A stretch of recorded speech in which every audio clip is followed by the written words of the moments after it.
Boche gold and diamonds. Buy now, pay later. കനത്ത ചൂടിൽ പാലക്കാട് മംഗലത്ത് യുവാവിന് സൂര്യതാപമേറ്റു. വടക്കാഞ്ചേരി മംഗലം തെക്കേത്തറയിൽ 42-കാരൻ കുമാരനാണ് സൂര്യതാപമേറ്റത്. കഴുത്തിന് പിൻവശത്ത് നീറ്റലും ചൊറിച്ചിലും അനുഭവപ്പെട്ടതിനെ തുടർന്ന് ആശുപത്രിയിൽ ചികിത്സ തേടുകയായിരുന്നു.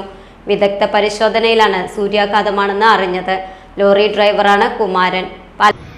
എനിക്കിത് വെള്ളിയാഴ്ച ഉച്ചയ്ക്ക് ശേഷമാണ് കഴുത്തിനൊരു ചെറിയൊരു ചൂടുകുരു ഒന്ന് പൊട്ടിയ പോലെ എനിക്കൊരു വേദന. എനിക്ക് കാണാൻ പറ്റില്ലായിരുന്നില്ല. ഞാൻ ഇന്നലെയാണ് വീട്ടിൽ വന്നിട്ട് വൈഫിൻ്റെ അടുത്ത് കാണിച്ചു കൊടുത്തപ്പോഴാണ് സത്യത്തിൽ പൊള്ളിയ പോലെ ഇരിക്കണം, എന്താണ് എന്തെങ്കിലും തട്ടിയെന്ന് ചോദിച്ചപ്പോൾ ഞാൻ ഇല്ല, വേറെ ഒന്നും തട്ടിയിട്ട് ഒന്നുമില്ല, ഷർട്ടൊന്നും അയച്ചിട്ടില്ല എന്ന് പറഞ്ഞു.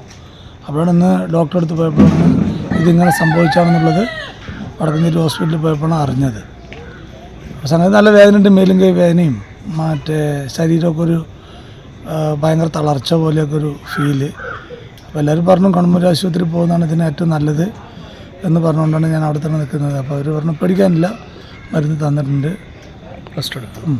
പാലക്കാട് ജില്ലയിൽ 40 ഡിഗ്രിയോടടുത്ത ചൂടാണ് അനുഭവപ്പെടുന്നത്. ചൂട് കൂടുന്ന സാഹചര്യത്തിൽ ജില്ലയിൽ ജാഗ്രതാ നിർദ്ദേശവും പുറപ്പെടുവിച്ചിട്ടുണ്ട്. Time kids pre school, Mannannur road, Vaniyamkulam. .View news. കാഴ്ചകളാണ് ലോകം, കണ്ടു തുടങ്ങുക.